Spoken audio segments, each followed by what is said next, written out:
All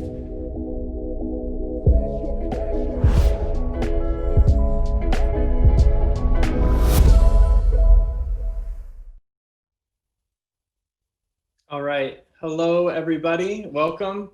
My name is Willie. I'm the creative director for a company called Road Trip Nation, and I'm really excited, honored, in fact, to be moderating this conversation today with our guest speakers, a truly impressive panel of students who I'll introduce you all in just a moment. First, I'll just say this panel is called Making Sense of It All, Voices of the Next Generation. And I'll just say, so for all the years that I've been personally attending ASU GSV and all the incredible conversations and speakers that take place here, like the ones that we were just hearing and that are happening all week right now, I just feel like it's so critically important to take some time within this to listen to the people that we're all hoping to serve, right? The actual students, the young people who are experiencing all of this firsthand. And these are the people that we're hoping to impact with the work that we're doing. So that's what we're doing here today. For the next 45 minutes or so, we'll be talking with them about what's on their minds, what's on their plates right now in these rapidly changing and often really challenging times. And so I'll just mention there is a chat box, obviously, for everybody who's watching to chat with each other. And there's also a Q&A submission box. So please feel free to throw your questions in there. In about 20 minutes or so, we'll be dipping into that to answer some questions from the audience. So by all means, submit some questions while you listen. And without further ado, let me introduce our panelists. Welcome, everybody. Thank you for joining me. First off, I'll say, we'll start with Tremyah. So she is a 7th grader who is at Perkins Bass Elementary School, which is a LEAP Innovations affiliated school in Chicago. She's an entrepreneur and a designer and so much more. By the way, there's full bios on the actual panel page. Take some time to read through that because these are all really impressive young folks. So next up, I'll say Sofia is a sophomore at San Diego Met High School, which is a big picture school. She's an aspiring filmmaker and I'll mention currently battling a heat wave down there in San Diego. So she warned me that there might be some power issues, some internet issues, but hopefully everything works out. Then next up, Maria, who is a junior at Atkins Early College High School in Austin, Texas. She's also a member of Code to College Software Engineering Leadership Program, and she's a musician in her school's varsity guitar ensemble and so much more. I'm hoping to talk to her more about what it's like to be a musician right now in this time of virtual learning. And then lastly, we have Adora, who is a senior at Palo Alto High School. She's also the editor-in-chief of her school newspaper, whose first issue just came out in print today. So I'm really excited to talk to her about that and what that experience has been like. Also want to mention she is a course creator for Tract. So that is our panel. Let's get into it. I want to open up this discussion with you all with a pretty general kind of open-ended question, but really just about, tell us about your personal experiences with starting with the, crazy sudden transition last spring with all of us going to virtual learning or whatever that looked like, and a little bit of, the journey from there to now, how that's evolved a little bit, what those challenges have been, and just what your personal experiences with that have been. And I'll start with Tremyah. When we talked before this, you mentioned a little bit about the struggle with technology that you and a lot of your fellow classmates were facing. So yeah, tell me about your experiences and what that's been like for you.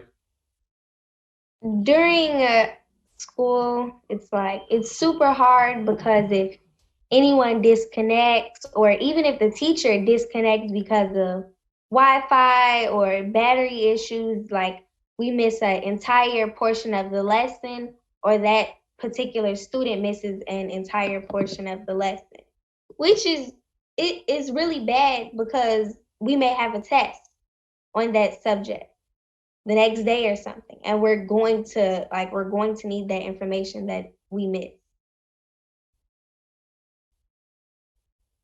Yeah, and I think that's something that to a degree everyone's going to be experiencing, and that's one of the reasons, Adora, that I wanted to talk to you about working on the newspaper. Something that's so hands-on, so collaborative, and like I mentioned, the first issue just came out today. Congratulations! It's really exciting. But tell me about what that was like going virtual last spring and taking over as editor-in-chief and stepping into that role and finding your way through that to getting to today where the issue made it to print. Yeah, definitely.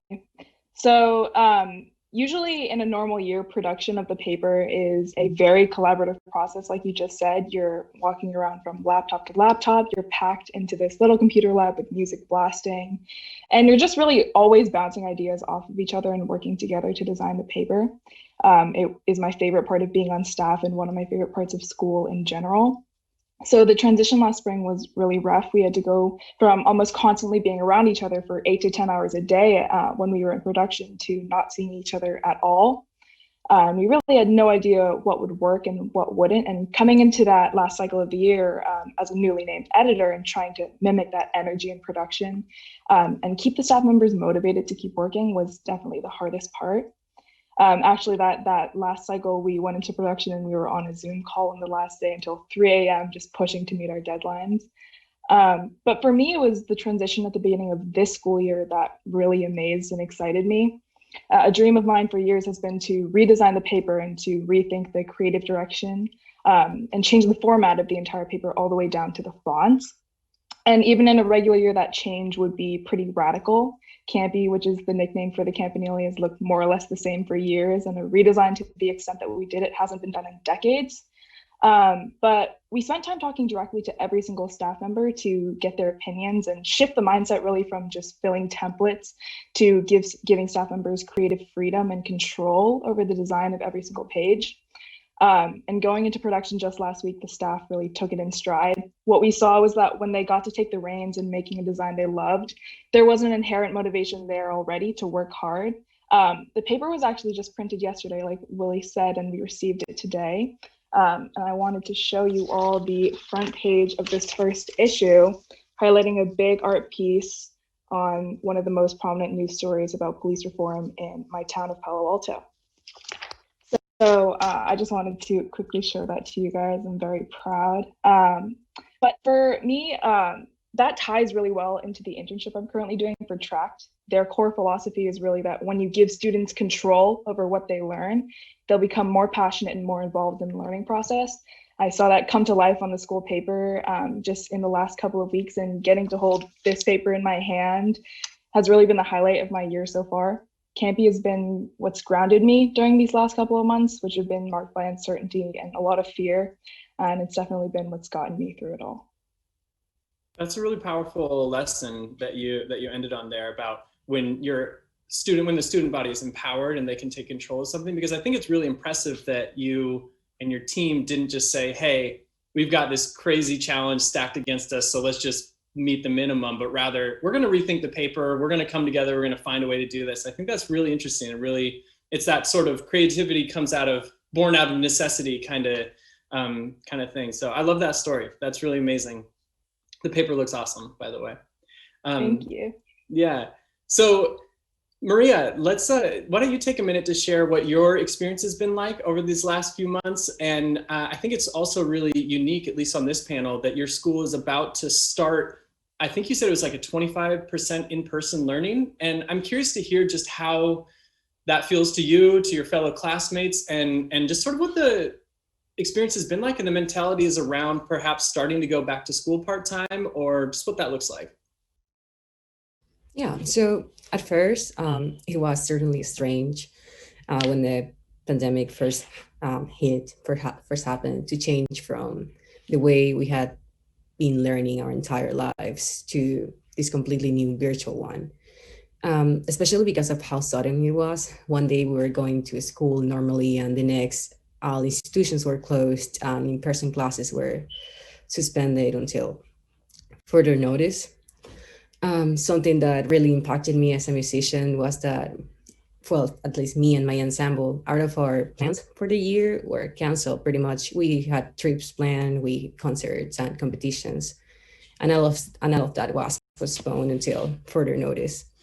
Something that was also really difficult was finding time for us to practice with each other. As an ensemble, we used to spend a lot of time just practicing, going through pieces and preparing for concert after concert. Yes, it was all pretty much taken away from us. It disappeared. we found really quickly that all of us playing at the same time on Zoom was not effective at all, and it was not going to work. So we had to find ways of trying to evaluate each other and see our progress, such as recording videos of us, so recording videos or audios and see how we were doing on all of the pieces. It was a really rough change, and it took several weeks for me to get used to this new way of learning. But I think that slowly, change by change, I was able to get used to it, to the point that right now it is my new normality to wake up, open my laptop, and attend virtual classes, interact with people on a screen instead of face to face. But my school, as you mentioned, right now it's planning to change this upcoming week. They are going to give students the opportunity to go back to campus. They are going to start at 25% capacity and go up from there.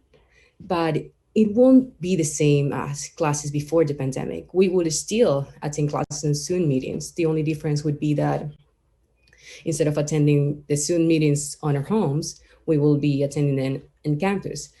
We will be separated, like 6 feet apart from each other. We will be in these small cubicles with in front of our laptops and headphones and a microphone. And we will basically spend the entire day on the same classroom, just doing the same that we're doing at home right now. And from what I've heard from my fellow classmates and my teachers is that it's really not this change is not really popular with the student body. Like probably about 95% of the students at my school are going to stay at home, myself included, instead of going back to school, because we already got used to this new way of learning, and just to change that again is just going to be really hard. So yes, we are just staying, most of us are going to continue online learning, even though the school is going to give us the option to go back. That makes sense. And that, this seems like there's so many kind of pros and cons to consider with going back. And for some students, it may be a necessity, and that might be a plus to have a place to go, right? I'll tell you, I was a musician in high school. I played in symphonic band and jazz band. And so hearing your experience with that hit me personally to imagine, I know how important it is to be able to be there with people and bounce off of them and to learn that way. I'm curious, just as a quick follow-up, is there any plans or any sense of bringing the bands or the ensembles back together at all? Or is that something that you also say is like, this is the new normal, we're going to be recording ourselves and working together virtually? So as for now, our director is trying to find a way for us to have a social distance rehearsals, since we would technically be able to play our instruments and be in distance from each other as long as we do it in small groups. So yeah, that's something he's looking forward to, but I'm not sure if he has the school approval just yet to go back. So yeah, it's something that might happen, but if it is not possible, then yeah, we would probably continue recording videos and doing this sort of remote practicing until everything goes back to normality. It reminds me a little bit of kind of the remix culture on YouTube of people like sharing videos and cutting things together and making it look like a choir and all of that. So it's almost a different side of musical brain getting activated there. So that's really interesting. Yeah. We did a concert that way on the summer. Oh, wow. Yes. All of Austin's advanced classical guitarists got together and basically recorded some measures of a piece. Some tech company put all of that together into this video. We were able to have kind of a virtual concert, and a lot of people could watch it. It was really fun. That's amazing. Sofia, I would love to hear a little bit about your experience. And I know when we were catching up originally about this, talking especially about just relearning personal routines and sort of your experience going from someone who was really thriving in a classroom experience to, okay, I have to kind of figure everything out from the ground up. Walk us through that and describe what that was like for you. Yeah, for sure. So so I go to a very small school. We don't have we only have around like 200 kids. It's a very small, tight knit community. So before all this happened, like I was sort of accustomed to being in like smaller classroom settings where I knew everybody and everybody was bouncing ideas off one another, and that was sort of like that was the normal for me. I was so used to being around these same people and getting support from them and giving them that support, and it was like everybody's feeding off one another. So for sure, like when you get hit with hey, we're gonna take everything that's helping you learn right now and we're gonna take that away, you sort of like feel stuck for a little bit and you're like, okay, crap, how am I gonna readjust the way that I'm used to learning now? Because I thrive in a classroom setting. That structure really helps me like assure that my work gets done, and like having another person there right next to me who is like willing to push me and look over my work like right that second was something that I really thrived off of, and it helped me produce more quality work. So for sure, like at first you think, oh, it's just going to be the summer. I'll have a longer summer. It's whatever. It might get boring, but like I'll come back. It's going to be no problem. And then I'm hearing like all the districts saying, no, you're not going to come back. Here are your Zoom links. Go get online. This is how it's going to work. It was something new for sure. I will say that the first few weeks of it were not easy at all. It was a really stressful time for me. And it was also a time that really was just like, it was so much going on at once. And I was like, I'm not used to processing this much. I'm so used to like having somebody say, okay, we're going to go through this one step at a time. So, you know, when you're a 10th grader and you're being told like basically all the jobs that teachers have to manage this stuff for you, you're going to do it yourself. It was something new. So I struggled with like, okay, when do I need to be on this call? And like, I had to write it all out. I got a huge calendar and I wrote out, here's when this class is due. Here's when you have to do this call. Here's when you have to turn something in. And on top of my 5 high school classes, I'm also taking 2 additional college classes. So on top of that, I'm also having to stress about, okay, now I have 2 more calls to do. I have a huge college essay due this Friday. So I need to do that on top of my Spanish homework. So it's like, it's all this work sort of getting piled onto your plate, and it's your job, and like, it's your job to organize all of it. So it was a time where for sure, like, you know, I was confused. I would get really anxious about if I did something or not. Like I would find myself laying in bed and I was like, I need to check my computer one more time because I'm not sure that I got everything done. There are other days where I would find myself sitting at a desk for like 5 hours or even more. And I was like, I don't remember eating anything this morning. I'm like, when was the last time I've taken a shower? I need to get off my computer and go do something. Like I remember being told by my dad, I was like, he was like, when was the last time you've been outside? Like, so all those things, you sort of like, you go into like robot mode a little bit, and you sort of like put your head down and work, and everything needs to be done because like, you know, online, you're organizing everything by yourself. And it's so easy to miss an assignment because like, it's so easy to be like, oh, I didn't see that notification, or, oh, I didn't check my Google Classroom that day. I didn't even see that assignment get brought up. But yeah, it was really hard at first because you go from the original structure that you know to something completely new that's sort of ran by yourself. And I will say, thankfully, it's gotten easier over the weeks because you sort of fall into a new rhythm and you sort of get used to like, okay, now I know. So like I can say, okay, Wednesday's my more busy days with more school calls, and then Friday's my busier. It's my less busy day, so I'm going to sit down and get a bunch of work done. So like you slowly map that out for yourself. But at first it was really hard, and a lot of my other classmates, me too, they were like, oh no, this isn't easy. I'm not used to this.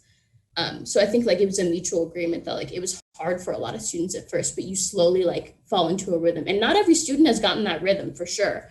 I have a few friends who were like, I still haven't gotten this down, and I don't know if I ever will. Like, I need to go back soon. But thankfully, over time, like as you slowly map everything out and get it more organized, it comes a bit more easy.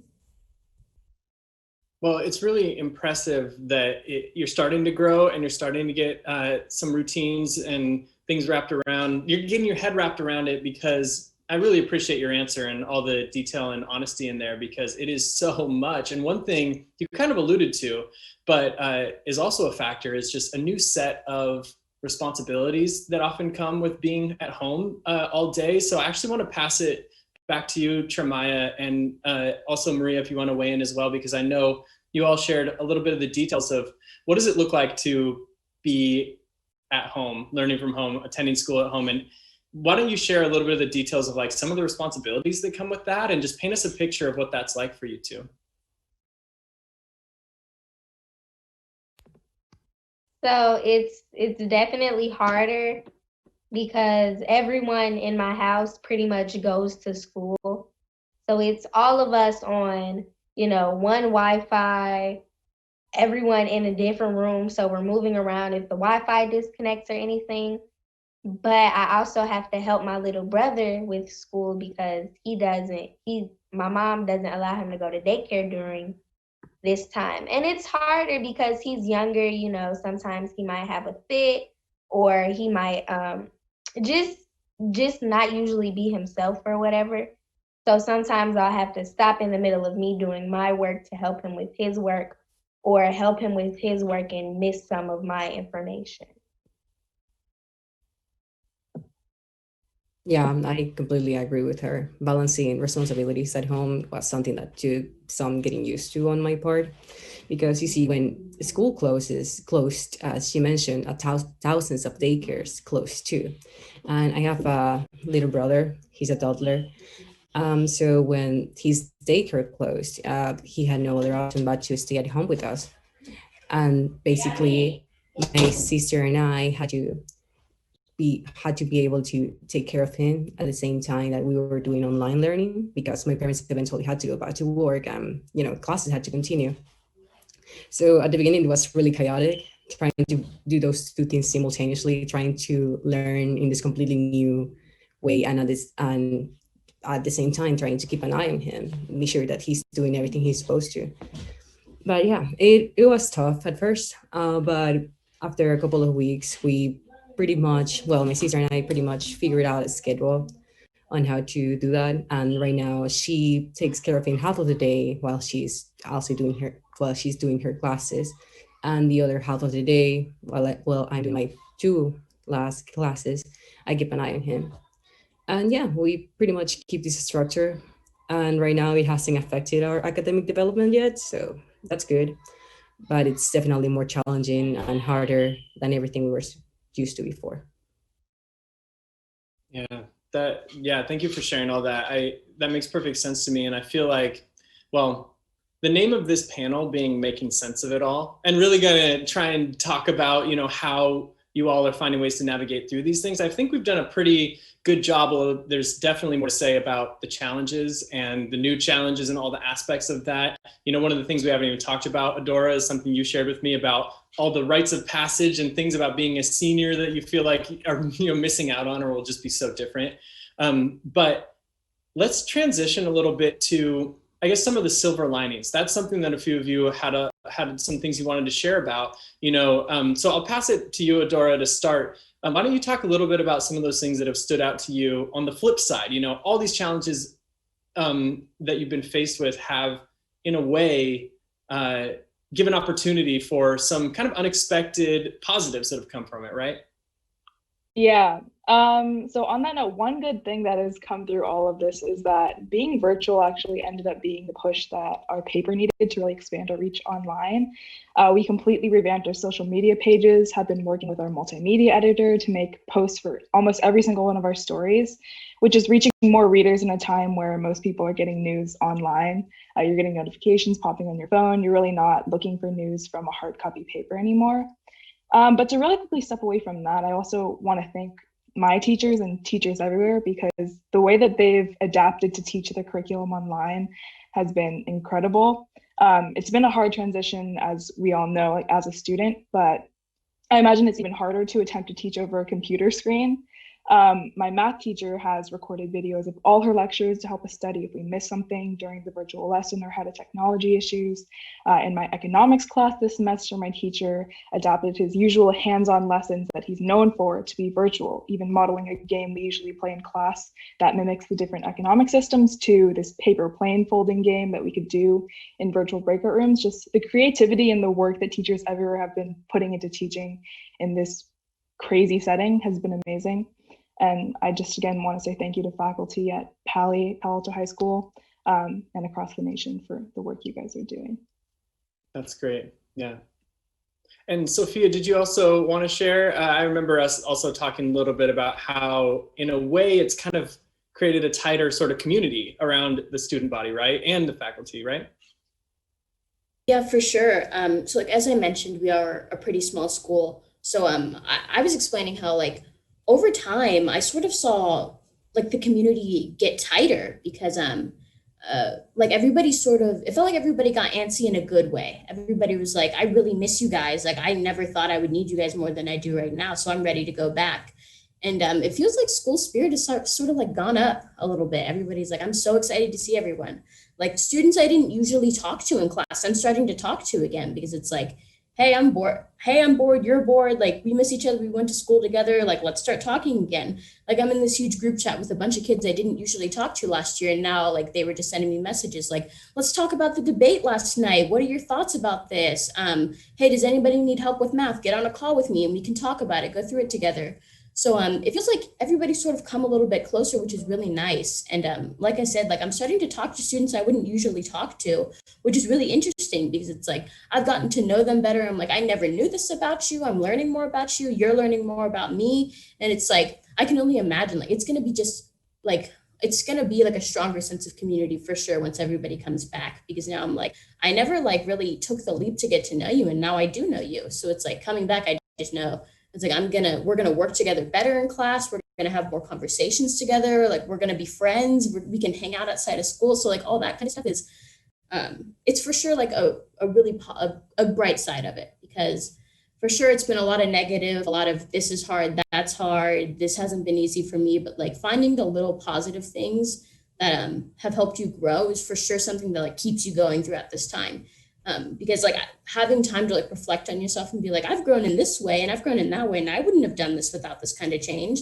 I feel like that's a really important thing to do as well. Be like, sure, like a lot of things have changed for the bad, but like look at the good changes that have come out of your life during this time that you wouldn't have normally had. So I feel like that's a really major thing to help you like get through all this craziness.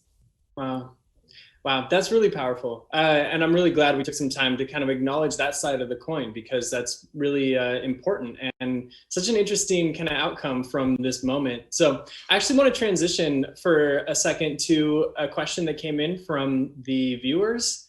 And first, I'll read a message that somebody wanted to send in that just says, please express our sympathies about the situation to all these students and let them know that we're all pulling for them and doing what we can to make things better as soon as possible, and that you were very impressive and inspirational, which I agree.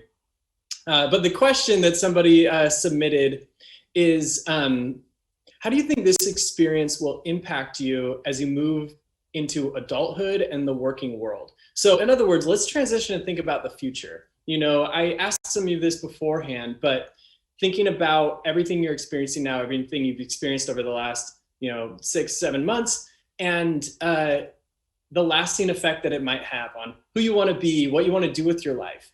And this is just an open question. So whoever wants to jump in, go ahead and call it, jump in. But I'm curious how that resonates with you all.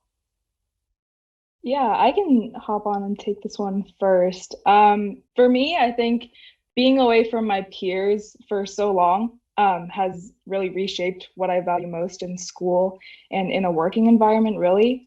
I think I took it for granted that I got to be around such amazing people all the time, and not being able to have that experience in person has kind of shifted what I'm looking for going forward in college and in a workplace, which is an environment where I really get to learn from and challenge and build on the experience of a really diverse group of peers, just like I have on the school newspaper. So I think it's kind of given my mindset a little bit of a shift. And yeah, going forward, not that like my plans technically have changed very much, but it's definitely given me a greater appreciation for collaborating with the people around me. So I think it has also changed what I want to do for the future, because the whole pandemic situation made me realize like the importance that healthcare professionals have in our society. Because when everything shut down, all businesses were closed, they were still part of the few people that had to go out and do their job, simply because we needed them. Right now, we are depending on like this scientists to come up with a vaccine to get everything back to normality. Like the entire world it's counting on it. Like I am counting on it. So I just thought that I would have loved to be part of a change, to be part of being able to help get us all out of this situation. Yeah, so I am now considering a career on the health field, and just because of this pandemic put into perspective how essential it is for our survival as a society. Wow, that's a really profound impact then, if this moment has fully made you consider a different educational track or career focus. So that's amazing. So I'd like to go to we've got a couple more questions, some really great ones. This one asks, do you feel that your cultures and your backgrounds are affirmed and respected in your schools and in your learning? And if not, what are some changes you'd like to see in the classroom? And, you know, a couple things come to mind as I hear that question. For instance, we didn't mention, but Maria, you just came here to the US just 2 years ago, right? So that might be really relevant to you, as well as Sofia, your involvement, engagement with Black Lives Matter movement and things that the civil unrest that's going on around, racial tensions, et cetera. So yeah, I think it's a really powerful question. If either of you or any of you want to jump in and just talk about, do you feel like your backgrounds, your cultures are reflected in your learning, or are there things that need to change? Yeah, I'll jump in on this one. First of all, this is a very good question, and I'm actually really happy that this is a conversation being brought to the table now. Really quick, as a student of color, hearing people wanting to ask those questions is really heartwarming for me, and hearing people are thinking about changing the curriculum now is it's a really big thing. So I will say thankfully I'm happy that last year I took an ethnic studies class. It was part of the course. It was a course that all ninth graders had to take. So I will say I'm so thankful that I go to a school that offered ethnic studies. We were taught about Black history that isn't the normal textbook type of Black history. We were taught more than just the civil rights movement of the 60s. We learned about apartheid in South Africa and those different types of stories that aren't usually taught. And then we had a whole unit on Chicano art and history. We were reading different books from Sandra Cisneros books, those different types of authors that you don't usually see. So I will say I'm really happy that that's an opportunity that I've had, but I will say that I think it's unfortunate that not many students do get that opportunity. So I personally believe that ethnic studies is a course that every school should have and that every student deserves to take, because I believe it's really a core thing that teaches students about it really teaches students race isn't a thing that you need to be scared to talk about. And I really think it's a class that also calls you to reflect on yourself and be I never knew about my culture this much, or now I'm learning about other people's cultures in class, which is really interesting because we would have conversations where other students would bring up their culture in class. I'm I never knew it was like that, or I've never heard about that kind of thing. So it's really interesting to learn about you that way. But yeah, I believe that it's something that just needs to be brought to all types of schools, so every student feels their background's being taught in history. Because sure, we have Black History Month, but it's called Black History Month for a reason. Teach us more than just the civil rights movement or just those basic stories. Everybody knows Martin Luther King Jr.'s name. Everybody's heard of him. Teach me about more civil rights leaders that fought for their rights. There's more than just 3 people. So I believe that just sure, it's good that that's being taught, but there needs to be way more done. So we're being taught authentic history. And this goes for all types of history. I believe Asian history should be taught more, which I believe Latino history should be taught more in depth. All these, so just those courses I believe are really crucial.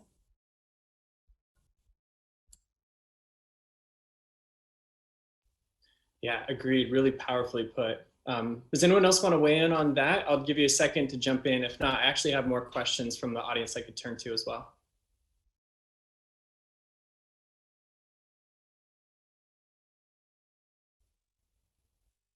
Well, yeah, thank you for that answer. And this one is in the same vein, this next question. Going back to this title, making sense of it all. How are you 5 making sense of the racial unrest and or this election cycle? We're in such an inflection point right now with the presidential election and everything that represents. So how are you processing that on top of everything we've been talking about, right? As well as, do you feel like that is affecting your hopes for the future or your plans for the future?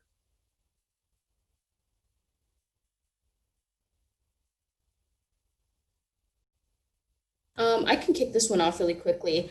I will say that politics has been something, at least for the other Z people I know is something really huge that a lot of people have started talking about more.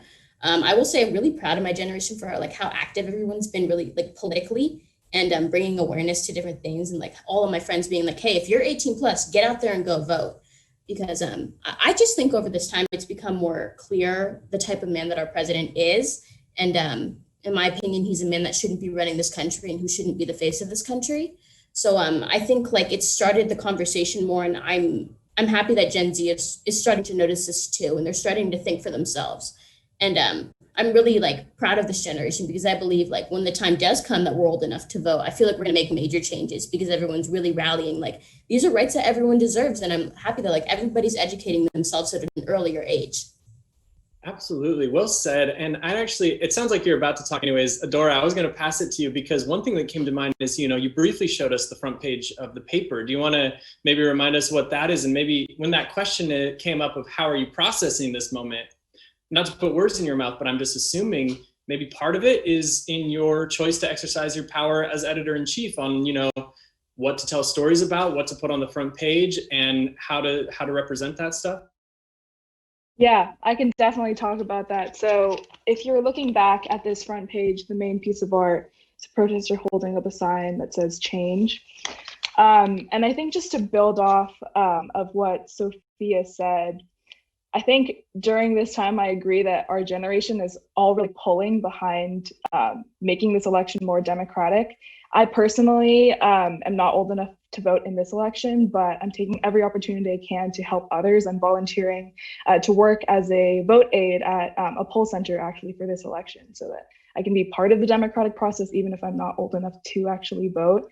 And I think I also made another path for tracked a learning path on why voting is important and how mail-in voting works to kind of keep even the younger members of our community who are years away from voting informed on why it's important from the get-go. And I'm very proud again, I agree with Sofia, of my generation for everything that we've been doing, not only with the direct impact of those of us who are 18 going out there and voting, but doing all that we can to keep others informed. And not just each other on social media and things like that, because a lot of resources have been spread through social media, but by really telling the adults in our lives how important it is to vote. I know me and myself was talking to my brothers and my parents on like how they could get their mail-in ballots in and why that was a safe way to vote. So I just think it's really important and inspiring that even the younger generation is taking a step up. And just like Sofia said, I'm excited to see what changes we can make going forward, because I think the debate yesterday cemented really the changes that need to be made in this country going forward. So that's all I'll say on that. I also found that, I'm sorry. Please go ahead. Yeah, so I also found that all of this movement and political campaigns and different things that are going on right now socially, I found them really eye-opening. I am not from the United States, so this whole Black Lives Matter movement and the entire situation that's going on about people's different opinions in politics made me realize the big issues that are present on the country right now, and led me to take a position, take a stand on what I think about all of this. So yeah, I was really impressed by all of how, even though we're living through a pandemic, people found a way to express their opinion and make a change in our world. So I found it really amazing.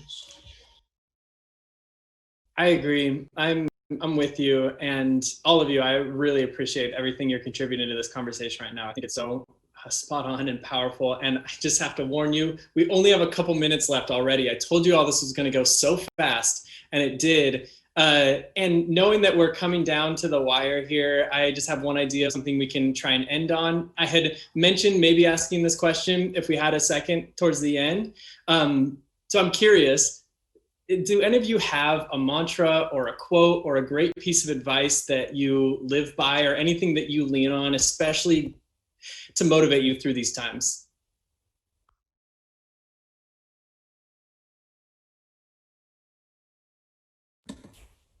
I can go first. So actually, it's a quote from a movie I really enjoy. It's an A24 movie called Mid-90s. And there's a scene where basically like the younger character, he gets really upset and he's like, I hate my life. I hate everything. And one of the other characters sits down next to me and goes like, we spend a lot of our life looking in other people's closets. And when you really take a look at it, you realize that you wouldn't trade your stuff for theirs and you're okay with what you have.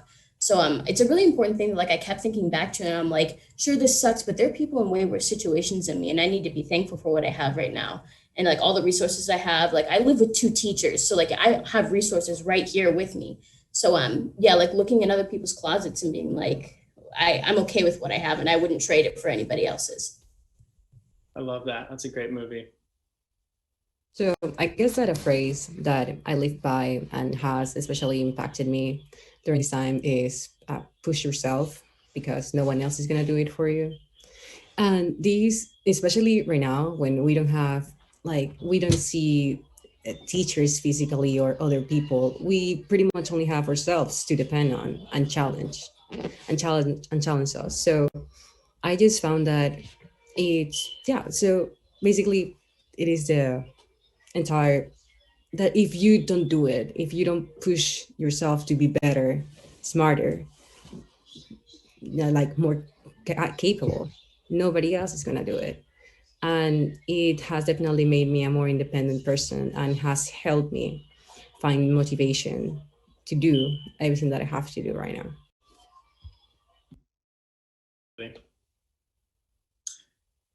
We have about a minute left. Do either of you want to jump in, Tremyah or Adora? Yeah, I mean, for me, one thing that like has always kind of guided me is if there's a will, there's a way, and if there isn't a way, make one. And I think that's been what's guided me most, like on the paper, but just through school in general. Like when I first joined on staff, it was told to me, you know, a staff writer at any level on staff can make an impact. But internalizing that and really like doing all that I could to make an impact, even as just the lowest level within the staff, was something that really sparked my passion for journalism, because just like seeing the way that old leadership ran the paper and learning all that I could, even from the get-go, of how I thought I could have made things better or improved the culture on the staff, was I think what helped me get to where I am today. And I'm forever grateful for that. And I think that's also like a big part of, again, bringing it back to TRACT, which is the internship I'm working for. When you give students the ability to make a path for themselves and take things on and take initiative to achieve what they're passionate about, you will receive a result where they're so much more engaged and so much more involved in what they're learning about. So I think that's been what's guided me through everything I've done so far. Well, I'll just say, because I got a 30-second warning while you were giving that answer, I think we only have seconds left. So while we have that time, I just want to say you all are so amazing, so inspiring, and thank you so much for sharing your experiences and all of your thoughts. This is such a powerful, like I said, time to pause and talk to the students who are on the other end, the receiving end of all this work all this great work that everybody's doing. So really appreciate you guys' time. And Tremyah, if you have something you want to add, I think the clock's ticking down, but at the buzzer, go ahead, you could have the last word. Something that I live by is definitely like, I'd rather regret the things that I've done rather than the things I haven't done. Because if you've looked at my bio, I do a lot of things. I have done a lot of things.